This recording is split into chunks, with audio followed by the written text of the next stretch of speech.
Hello, good afternoon, this is Sam Lott and welcome to the Sam Lott Music Channel.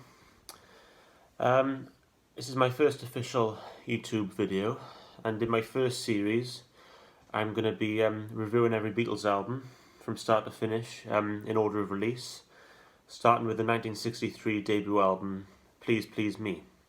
Now this album, the debut album, has a great live, raw, very fresh sound to it, which is due to the fact that the majority of the album was recorded in one 13-hour session. The whole album was recorded in one day, which for its time was extraordinary, and that was on the 11th of February 1963 at Abbey Road Studios in London. But, however, originally, the producer George Martin wanted it to be a live album recorded at the Cavern Club in Liverpool, where the Beatles played.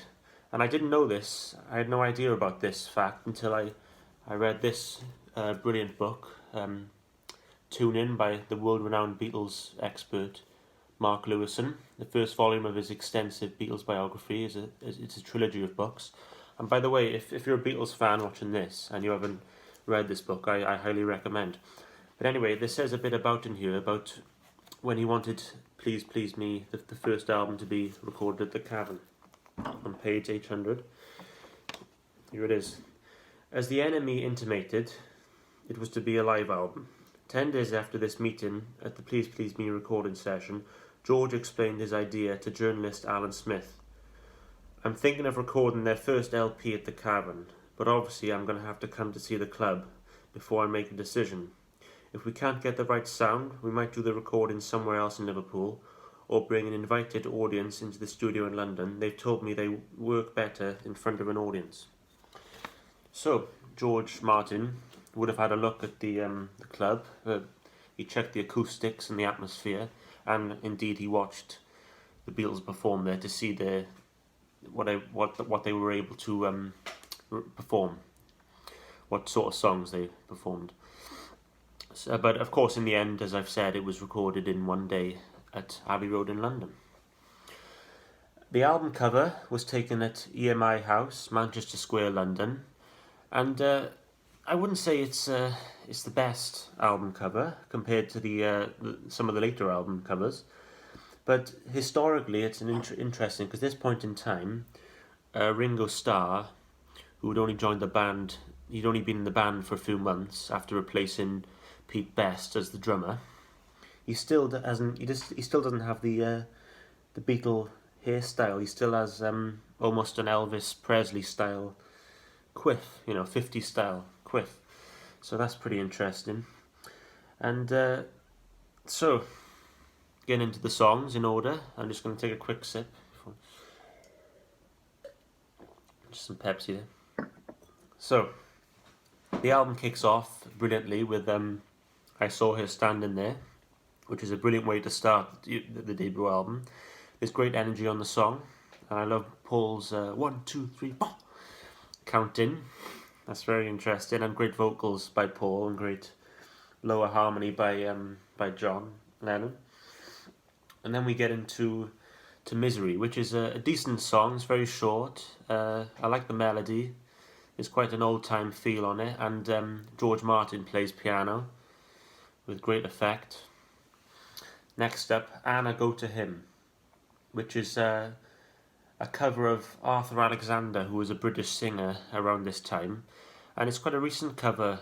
It was only from a year before, 62, the original by Arthur Alexander, and John sings it very well, and there's a great middle section where he just does a great job on the vocals, I think.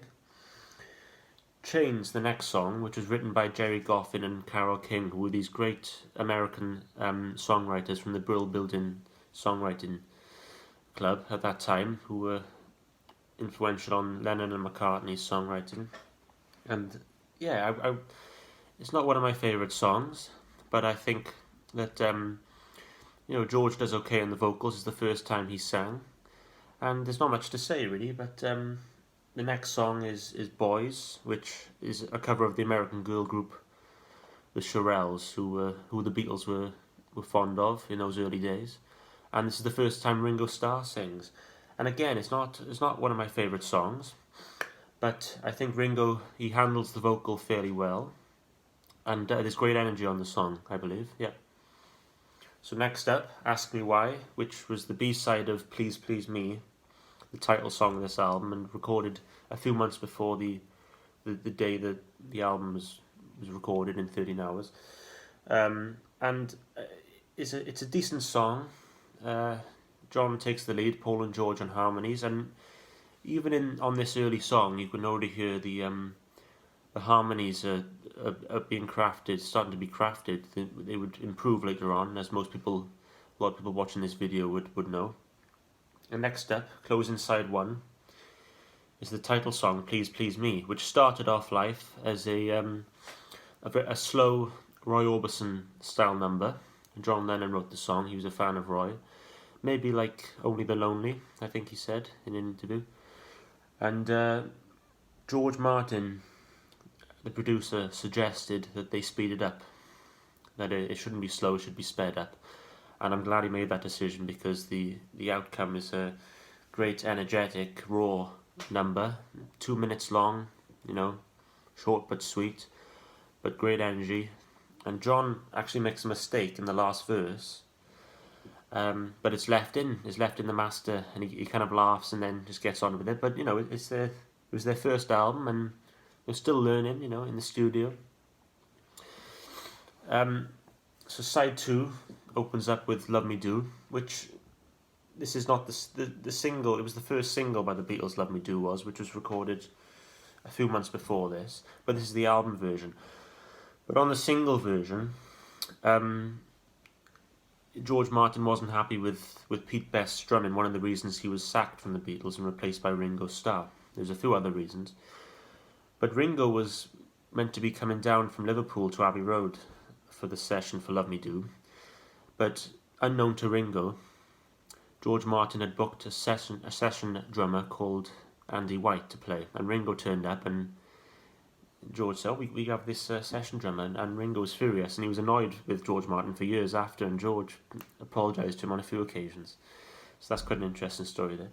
So Love Me Do is not an amazing song. It's pretty simple lyrically. Love me do, I love you. But as most people know who are Beatles fans watching this, they would evolve and improve later on, of course. So the next song, P.S. I Love You.